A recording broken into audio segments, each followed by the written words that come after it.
Merci pour votre fidélité d'écoute et merci de nous recevoir sur la 95.5, le 312 nanafm.tg ou encore sur la chaîne YouTube Norbert Douadi. Mesdames et messieurs, bonjour et bienvenue au 4e numéro du débat de Nana FM de cette semaine. Le Togo se prépare activement pour les législatives et les régionales le 20 avril prochain.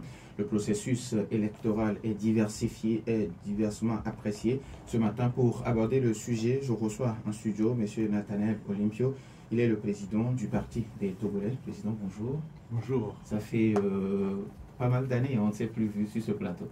Oui, ça fait quelques temps, mais l'occasion nous remet encore ensemble. Alors, les auditeurs, vous avez donc la possibilité d'intervenir dans ce débat sur nos deux numéros, 91 09 71 71 ou le 96 61 58 58. Je m'appelle Norbert Douadi et Nestor Glo assure la mise en onde.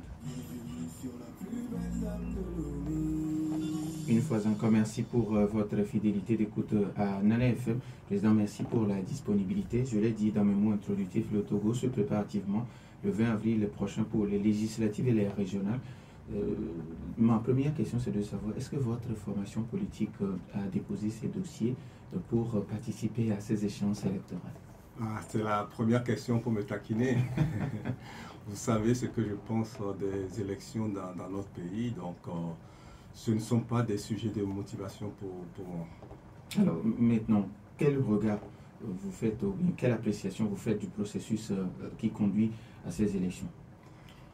Vous savez que nos amis qui vont aux élections sont les premiers à dénoncer les conditions dans lesquelles les choses sont faites. Je me souviens encore de toute la difficulté qu'il y a eu lors du recensement, lors de l'inscription sur les listes électorales. Et malheureusement, les choses n'ont pas trouvé des solutions attendues. Et donc, encore une fois aujourd'hui, les élections sont organisées dans des conditions, je dirais, difficiles pour les participants. Alors aujourd'hui, vous l'avez si bien dit que l'élection, bien la participation aux élections, ce n'est pas un sujet important pour vous. Maintenant, on parle également d'alternance dans notre pays, que ce processus de démocratie s'installe dans le pays. Alors, selon vous, par quels moyens ça pourrait arriver? En fait, en principe, ce sont les élections dans un environnement démocratique.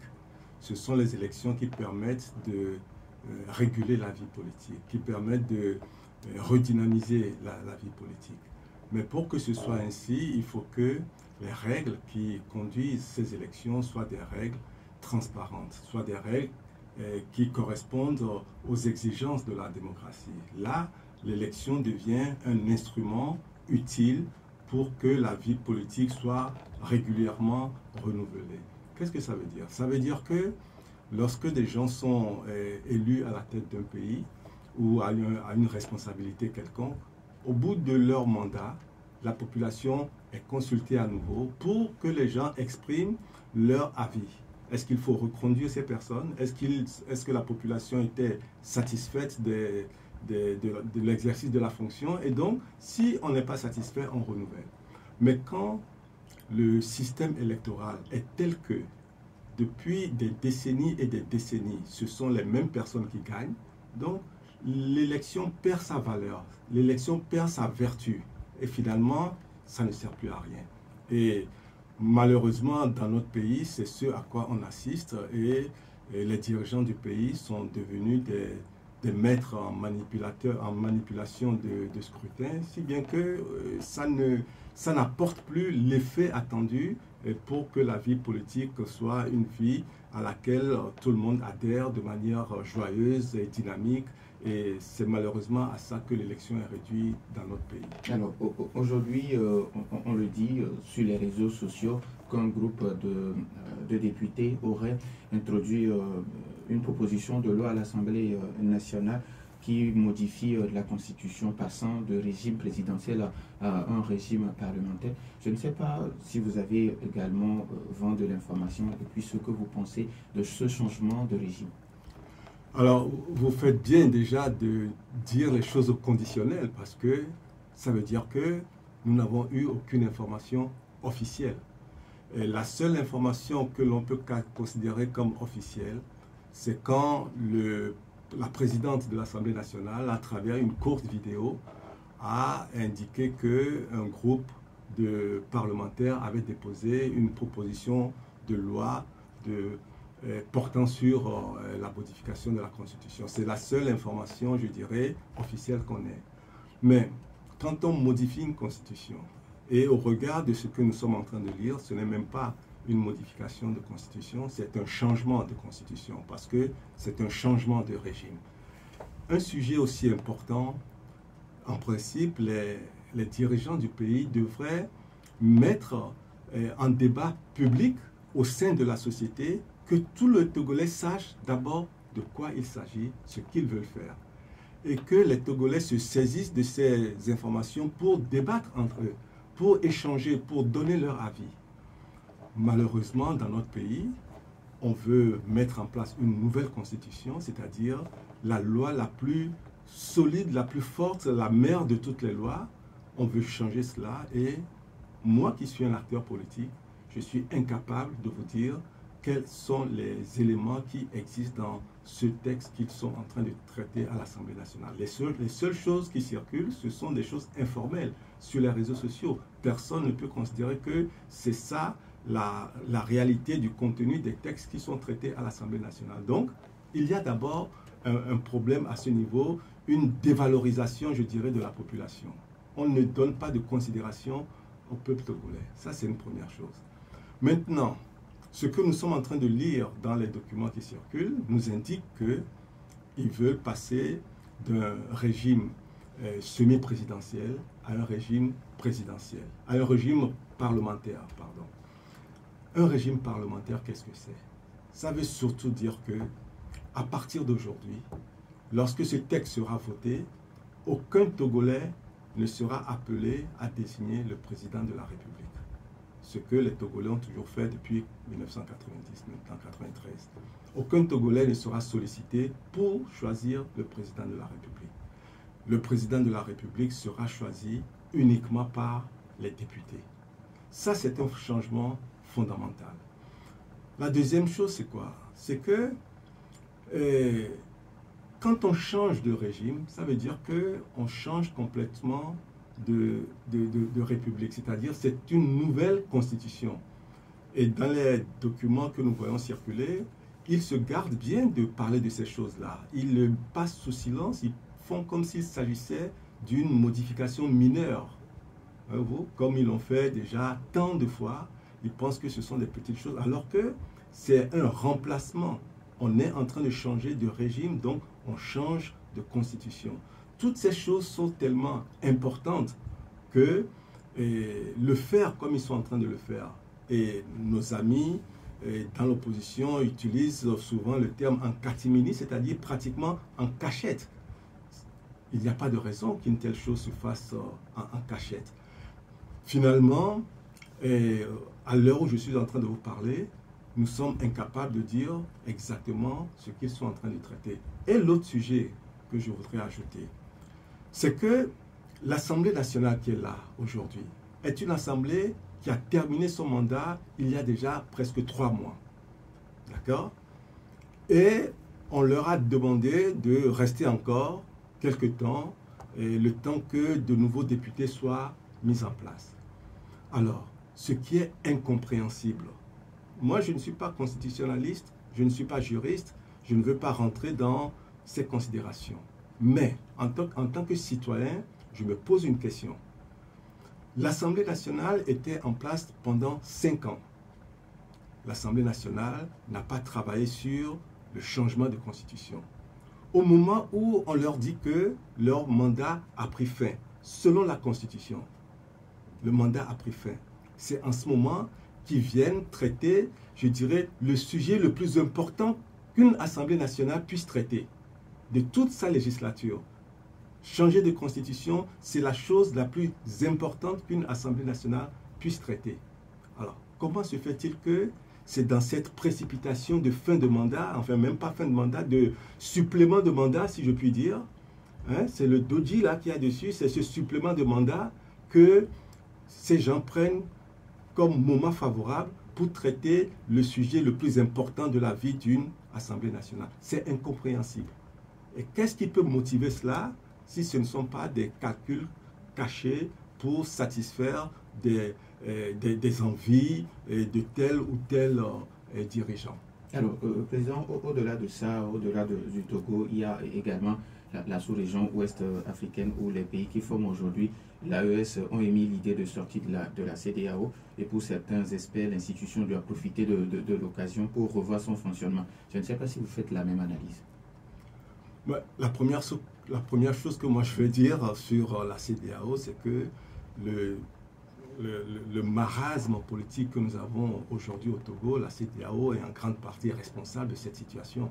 Je veux me référer à ce qui s'est passé en 2005 et toutes les fois que des élections malheureuses, frauduleuses sont organisées au Togo, la CEDEAO les a toujours validées et sans sourciller. Donc la CEDEAO a perdu beaucoup de ses vertus depuis, je dirais, l'an 2000 où elle a commencé à s'intéresser aux choses politiques. Ce que la CEDEAO a fait de 1975 à 2000, ben, c'était positif parce que la CEDEAO a quand même ouvert les frontières d'une certaine façon, la libre circulation des personnes et des biens, le passeport unique de la CEDEAO, tout cela, ce sont des acquis qui ont favorisé, dans une certaine mesure, les échanges entre populations. Et puis en 2000, la CEDEAO a commencé à s'intéresser à la chose politique.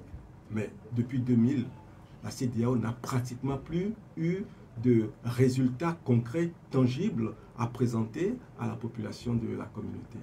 Si bien que quand vous prenez des jeunes qui ont aujourd'hui 20 ou 30 ans, ils n'ont jamais eu un bénéfice direct venant de la CEDEAO.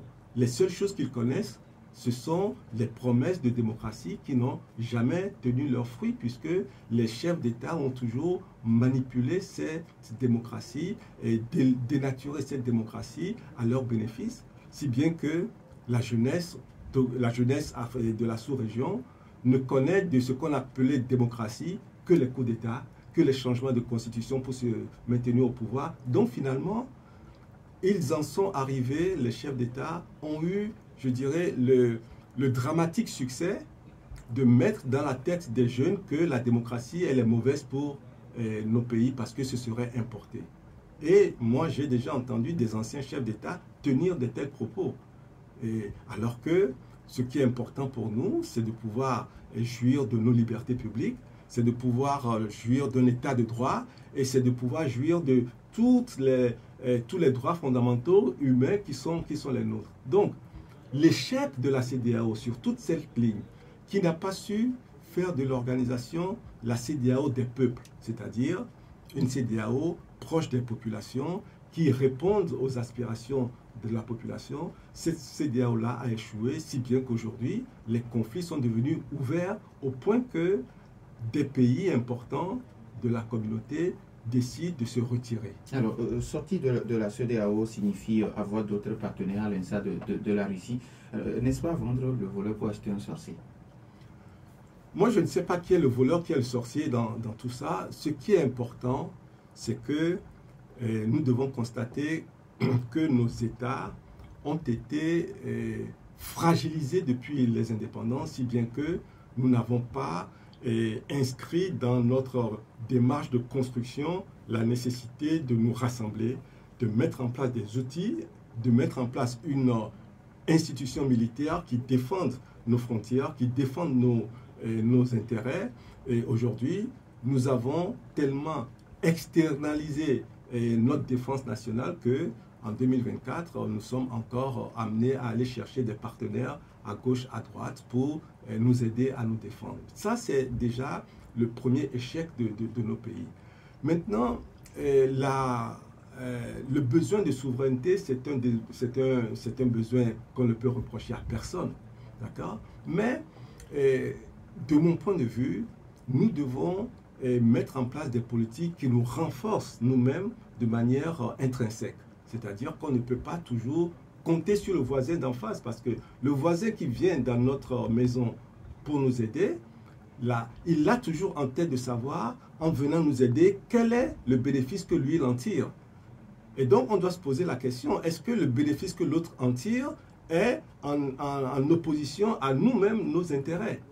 Ce sont autant de questions que nous devons nous poser pour que nous fassions les bons choix. Aujourd'hui, toute la sous-région est dans une turbulence. Nous sommes dans une turbulence, les choses s'agitent, il y a donc un risque. Et vous avez vu au Sénégal récemment ce qui est en train de se passer, comment ce pays a frôlé aussi la catastrophe comme d'autres, alors que le Sénégal était un pays réputé d'une certaine stabilité politique. Et là, ce pays a effrayé tout le monde ces derniers temps. Donc, je pense que c'est la remise en cause de tout ce que nos États ont vécu depuis 60 ans. Et c'est ça qui est en train de se produire aujourd'hui. Alors, avant de donner la possibilité aux auditeurs, Président, aujourd'hui, le Niger ferme ses frontières avec d'autres pays. Le Togo reste l'un des candidats privilégiés pour convoyer les marchandises. Alors, comment le Togo doit faire, selon vous, pour profiter de ce marché? Je pense qu'il ne faut pas le dire en termes de profiter de ce marché, parce que si on le dit ainsi, ça veut dire on le fait au détriment d'autres éventuellement. Bien sûr que le Togo doit d'abord penser au Togo, ensuite au reste. Mais on ne peut pas non plus vivre en autarcie, on ne peut pas non plus vivre uniquement en ne pensant que soi, parce que en se comportant comme ça, les autres de la communauté finissent par s'interroger et ça cause des troubles au sein de la communauté. Je crois que la position que le Togo a eue dans ce qui se passe au Sahel, c'est une position, vous savez, si on le voit d'un point de vue diplomatique, oui, on dira que le Togo a été très dynamique, le Togo a posé des actes dans la sous-région qui visent à apaiser. Tout cela, on peut le dire. Mais la réalité qu'on ne peut pas taire aussi, c'est que ce sont les mêmes personnes qui, dans leur propre pays, les mêmes dirigeants qui, dans notre propre pays, sont en train de martyriser, sont en train de réprimer leur propre population. Donc, une politique qui est conduite, c'est une politique qui est appréciée dans sa globalité, aussi bien la politique intérieure que la diplomatie. Mais on ne peut pas demander aux Togolais d'applaudir une diplomatie menée par des gens qui répriment cette même population à l'intérieur du pays. Donc il y a un paradoxe qui met les Togolais dans une situation inconfortable, et quand les Togolais regardent leur propre sort, en tout cas, ce que leurs dirigeants font à l'extérieur ne profite pas aux Togolais. 91 09 71 71 ou le 96 61 58 58, vos questions et vos avis nous intéressent, mais après la pause.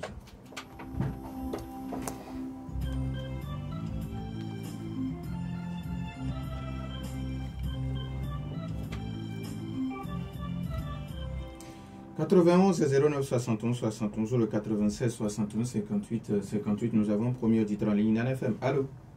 Oui, allô? Oui, Pélé, bonjour. Bonjour. Oui, allez-y, on vous écoute.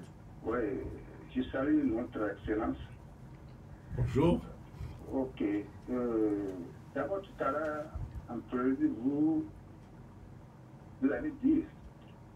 Et les sujets des élections ne sont plus encore des éléments pour motiver la population togolaise. Je pense que c'est clair pour beaucoup de Togolais.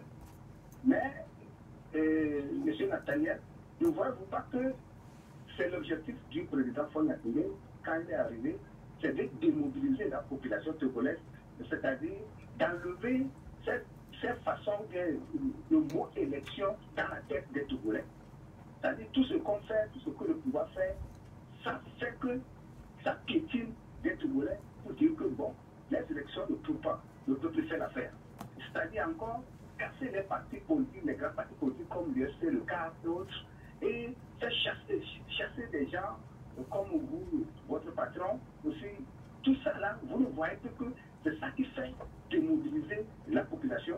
C'est la première question. Deuxième question, c'est aujourd'hui, bon, nous sommes devant une assemblée que nous avons appelée assemblée monocolore.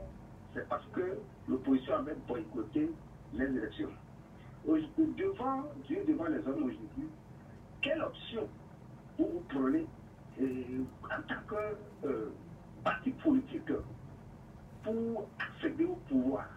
Quelle option vous avez pour accéder au pouvoir? Merci. Merci à vous aussi, Pélé. 91 09 71 71 dans l'FM. Allô? Allô? Michel, bonjour. Oui, bonjour, monsieur Namer. Comment allez-vous?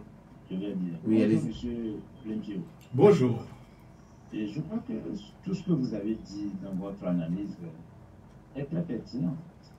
La preuve, c'est que, vous savez, avant de vouloir changer quelque chose, il faut l'avoir essayé.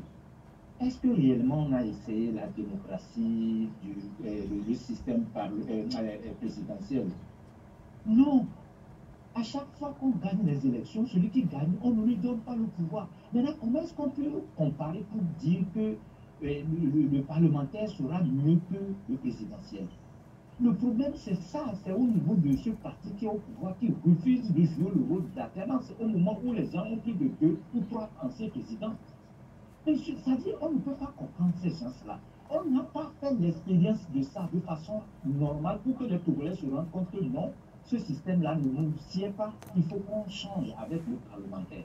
Et maintenant, s'il faut changer avec le parlementaire, est-ce que c'est de cette manière-là, de cette manière cassée-là? Monsieur Olivio, je suis en train d'être... J'ai constaté qu'il y a un juriste qui circule sur les réseaux, sur les médias, pour nous expliquer que le droit n'est pas la morale et que la morale ne peut pas être le droit. Comment on appelle un voleur à Néron et un voleur à Dapaon? Vous allez dire qu'on aime voler à Dapaon et qu'on n'aime pas voler à Néron. Donc quand il y a la morale, le droit doit être ficelé sur la morale. Comment on peut dire ça? Un juriste qui se dit professeur d'université. Merci beaucoup à Michel depuis Zanguera, 91 09 71 71 ou 96 69 60. Alors, avant que d'autres auditeurs n'appellent, Président, vous avez suivi nos deux auditeurs, Pelé et puis Michel. Michel, Pelé qui pense qu'aujourd'hui les Togolais sont démobilisés. Nous avons d'abord un autre auditeur. Nana FM, allô? Oui, alors bonjour. Mas Dadido Gomé, bonjour. Et vous allez m'excuser, je vous ai pris en cours. Le thème du jour, vous pouvez me le rappeler rapidement, s'il vous plaît. On passe en revue l'actualité sociopolitique de notre pays dans la sous-région ouest africaine. Ok. J'ai suivi qu'il y a question d'élection. Après, on a parlé de la CEDEAO. Je vais aller d'abord avec les questions d'élection.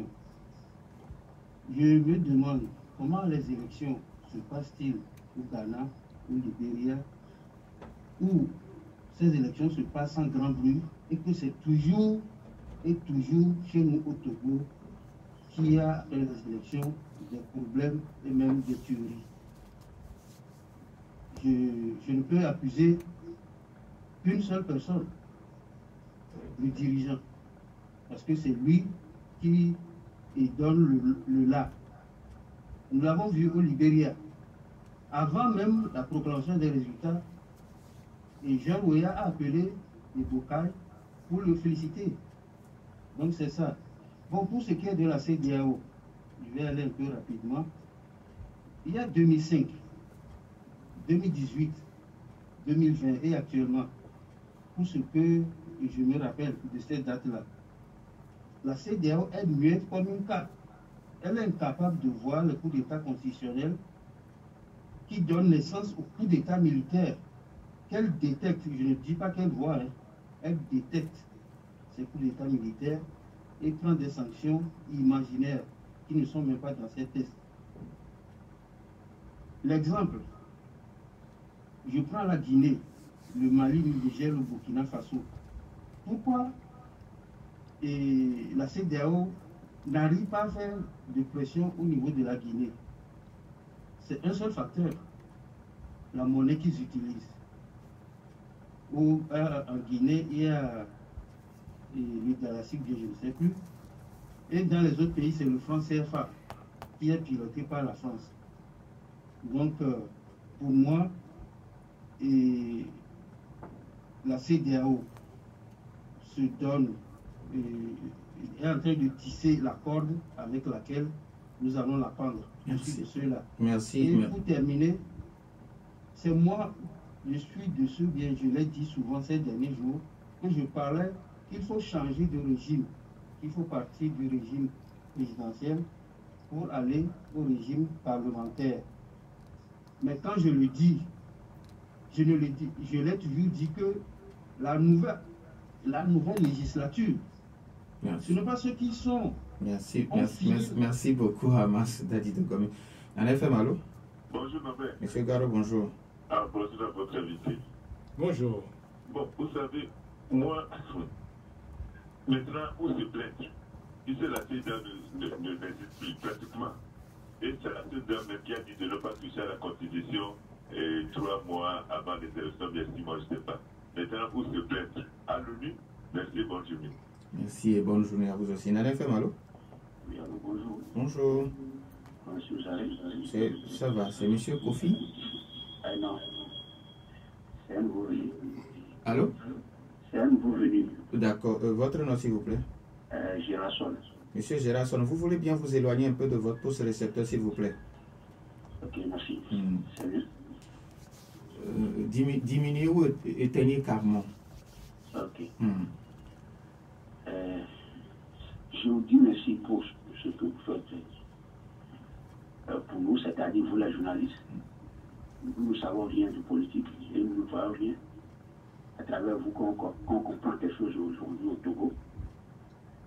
Moi, je suis un peu désorienté. Quand on parle d'élection, ça me fait très mal.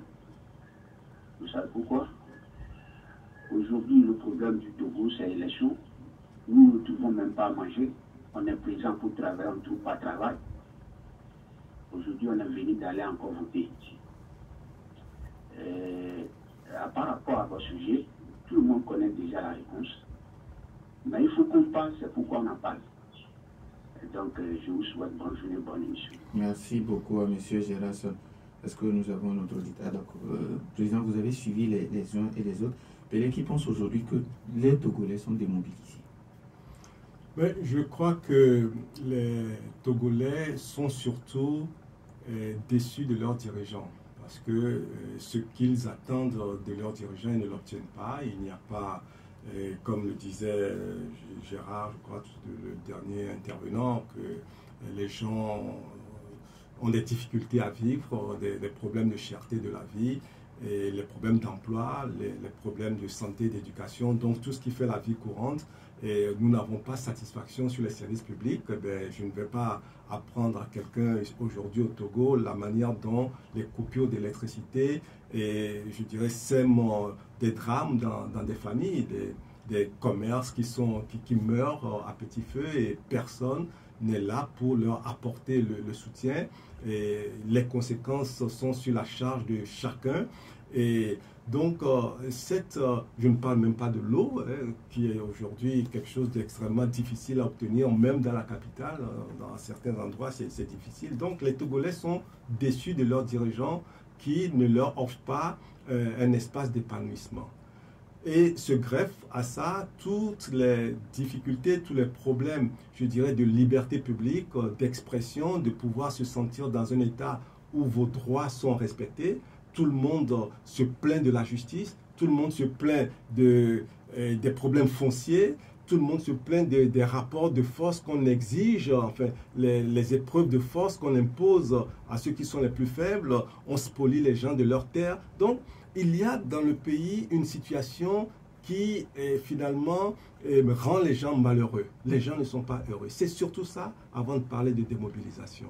Et la démobilisation, c'est maintenant la dimension purement politique des choses, mais dans la vie de tous les jours, dans le quotidien des gens, il y a des drames qui se trament tous les jours et tous les jours. Et ces coupures d'électricité ne viennent rien arranger. Voyez-vous? Et on nous a donné des raisons farfelues, mais la réalité, c'est que notre pays n'a pas pensé que depuis 60 ans, il fallait mettre de l'énergie à la disposition des Togolais. Et que nous dépendons d'une ressource aussi stratégique que l'énergie, nous dépendons de l'extérieur. Et quand l'extérieur décide de ne plus nous fournir pour une raison ou pour une autre, eh bien, notre État s'arrête. Et c'est ce qui est en train de se passer aujourd'hui. Donc, c'est une grave faute politique de la part des dirigeants qui parcourent le monde pour aller chercher des investisseurs. Mais les investisseurs aujourd'hui ne peuvent rien faire s'ils n'ont pas d'énergie. Et donc, ça, c'est aussi une preuve évidente d'échec de la politique qui est menée par les dirigeants depuis plusieurs décennies. Donc, et cette politique que les gens n'apprécient pas ne peut perdurer que parce qu'on maintient les gens dans une répression pour les empêcher de s'exprimer, pour les empêcher de se plaindre, pour les empêcher de critiquer. Et tout ça fait que la gestion continue de mal en pis, puisque les gens n'écoutent pas les critiques, et ceux qui veulent critiquer, on les empêche de critiquer. Alors, Pelé qui vous demande, on le sait bien, le but de tout parti politique, c'est d'accéder au pouvoir, mais vous l'avez si bien dit, les élections pour le moment ne font pas partie de vos agendas. Il demande quelle option vous avez pour accéder à leur pouvoir. Moi, je ne suis pas en train de me battre pour le pouvoir. C'est pour ça que je n'ai jamais participé à une élection. Ça ne m'intéresse pas dans les conditions actuelles. Ce qui m'importe, c'est que nous puissions avoir un cadre national où la politique rend tout le monde dans sa capacité de produire de la richesse. C'est tout ce que les gens veulent. Pouvoir travailler, vivre et se sentir bien et s'épanouir intellectuellement. Donc, si toutes les voies pacifiques d'évolution sont bouchées comme on le vit au Togo, tout est bouché, aucune possibilité d'évolution, ça veut dire qu'on renforce les gens qui ont des approches extrêmes. C'est tout cela qui conduit certains pays à connaître des bouleversements, des interruptions brutales, des coups d'État dans les pays parce que les gens ne trouvent pas d'autre voie que de recourir à la force. Mais c'est cet environnement-là qui est en train d'être construit au Togo. On n'a qu'à se dire les choses telles qu'elles sont. On ferme toutes les voies pacifiques. Et ça, depuis des décennies que les Togolais se battent pour qu'on ait un peu d'ouverture, mais on ferme à chaque fois tout ce qu'on arrive à acquérir de haute lutte, comme les élections à 2 tours. Quand ils se lèvent, ils enlèvent ça, ils ramènent ça à 1 tour. Et quand ça les intéresse, ils le ramènent à 2 tours. Ils limitent le nombre de mandats, ils sautent le verrou. Donc finalement, ils manipulent tout le monde, ils manipulent la Constitution, ils manipulent les lois. La seule chose qui les intéresse, c'est comment faire pour conserver le pouvoir. Et même si ils avaient ce pouvoir pendant des décennies et que ça procurait de la joie de vivre, ça procurait un bonheur ou un bien-être à la population, à la rigueur. Mais non seulement ils confisquent le pouvoir, mais ils ne font pas ce qu'il faut pour que les gens soient heureux. Donc les gens ne peuvent pas être contents. Alors, quand Michel pense qu'on aurait pu bien expérimenter le régime présidentiel avant de vouloir passer au régime parlementaire? Bien sûr que tout a été dénaturé. On a perverti la démocratie. On a manipulé les élections. On a manipulé l'état de droit. Donc, c'est vrai, il a parfaitement raison. On n'a jamais véritablement expérimenté la démocratie, ni le régime semi-présidentiel comme il se doit. Donc, quand on nous parle de régime parlementaire, c'est encore plus grave. Je vais vous expliquer pourquoi. Parce que dans le régime parlementaire, ce qui fait la force, c'est la manière dont les députés sont élus. Or, dans notre pays, les élections, c'est que des fraudes. Les élections n'ont aucune valeur. Donc, les députés qui seront désignés, parce qu'au Togo, ce n'est pas une élection, c'est une désignation. C'est l'exécutif qui choisit d'abord quel dossier j'accepte, quel dossier je refuse, et à qui je donne une victoire et à qui je donne une défaite. Donc, comme l'élection n'a plus aucune valeur, les députés qui iront à l'Assemblée nationale, ils n'ont aucune valeur. Et ce sont eux qui vont désigner le président de la République et non plus les Togolais eux-mêmes directement. Donc, le système parlementaire n'a de valeur que si nous avons un système électoral solide et transparent et qui reflète véritablement la volonté du peuple, ce qui n'est pas le cas aujourd'hui au Togo. Alors, quand Mas Dazido Gomé pense qu'aujourd'hui la CEDEAO ne peut pas mettre de la pression sur la Guinée? Je crois que ce n'est pas uniquement vis-à-vis de la Guinée. La CEDEAO s'est vraiment fragilisée elle-même et je crois qu'elle n'a pas d'autre option que de se régénérer parce qu'aujourd'hui, pour moi, la CEDEAO est comme sur une civière qui est en train d'être traînée vers la morgue. Donc il faut qu'il y ait un sursaut de la CEDEAO pour que cette organisation puisse retrouver de la vigueur. Sinon, elle va disparaître de sa belle mort. Monsieur Gado, qui pense que selon les lois les règlements de la CEDEAO, personne ne doit changer de constitution à 3 mois. À 6 mois, en général, en principe, c'est à 6 mois. On ne doit pas changer on ne doit pas modifier la Constitution, à moins qu'il y ait un consensus vraiment général, ce qui n'est pas le cas aujourd'hui. Mais vous savez, les Togolais, les dirigeants togolais n'ont jamais donné de considération véritablement à la CEDEAO parce que le Togo a été l'un des pays qui s'est toujours opposé à la limitation de mandat au sein de la CEDEAO. Toujours. À chaque fois que ce sujet est venu sur la table, le Togo a toujours joué contre. Donc, le Togo connaît les points faibles de la CEDEAO. Parce que, bon, le Togo est aussi pays membre fondateur de la CEDEAO, connaissent bien les rouages et ils ont bien utilisé la CEDEAO à leur bénéfice au moment où ils en avaient le plus besoin. Et quand le fonctionnement de la CEDEAO ne les intéresse pas, ils s'y opposent également. Bon, je pense qu'on peut dire simplement que la CEDEAO elle-même s'est considérablement fragilisée. Alors, il y a un auditeur qui vous demande aujourd'hui, quel programme vous avez pour vos militants, c'est-à-dire pour les mettre? Est-ce qu'il y a aujourd'hui des programmes que vous pilotez à l'endroit de vos membres, des membres, des sympathisants de votre formation politique? Il faut sortir de ce schéma-là. Vous savez, nous sommes dans un pays où les partis politiques de l'opposition sont traités par le pouvoir comme un décor. On ne leur accorde aucune considération, on ne les laisse pas travailler, ils ne peuvent pas faire de meetings comme ils veulent, ils ne peuvent pas faire de manifestations, ils ne peuvent même pas faire des conférences de presse ou des formations sans que des forces de l'ordre ne viennent les déloger de leur espace. Donc, les partis politiques, en réalité au Togo, nous sommes considérés comme des décors. C'est comme si on ne servait pas à grand-chose, voyez-vous. Donc, le problème que nous avons aujourd'hui est un problème d'ordre national. Il ne faut pas réfléchir en termes de mon parti ceci, mes militants ceci ou mes sympathisants cela. Il faut avoir une vision globale et traiter le problème national de manière nationale, c'est-à-dire en se mettant tous ensemble.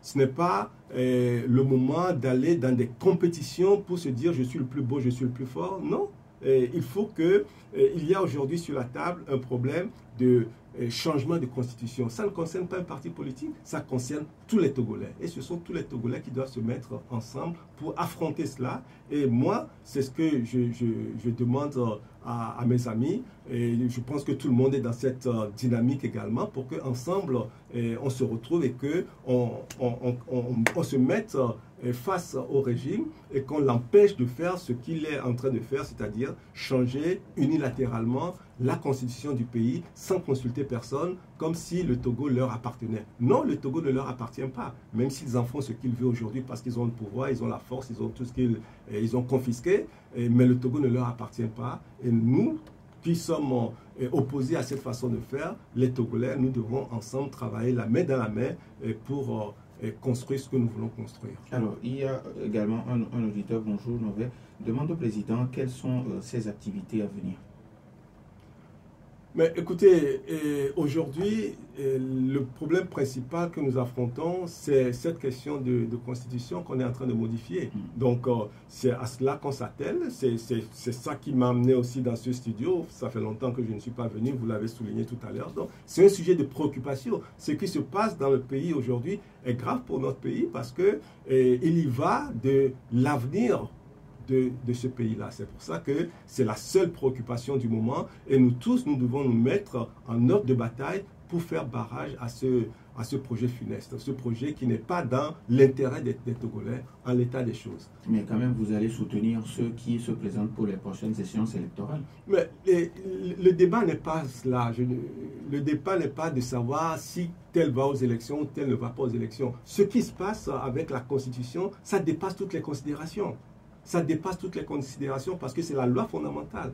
Et donc, si la loi fondamentale n'est pas ce qu'il faut pour notre pays, dans les conditions qu'il faut pour notre pays, tout le reste n'a plus aucune importance. Donc, c'est pour ça que, si vous avez suivi ces derniers temps, toutes les organisations, sociétés civiles ou partis politiques qui se sont exprimés sur le sujet, ils ont tous dit qu'il faut que cela s'arrête et qu'on se mette ensemble pour que cela s'arrête. C'est ce à quoi tout le monde travaille aujourd'hui. Il nous reste pratiquement 2 minutes. Si vous avez un message à l'endroit des Togolais.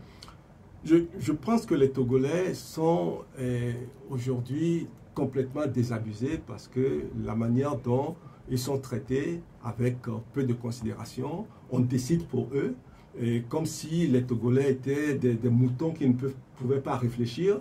Et on ne les consulte même pas, on ne fait même pas semblant de leur poser une question. Et donc, les Togolais sont déconsidérés.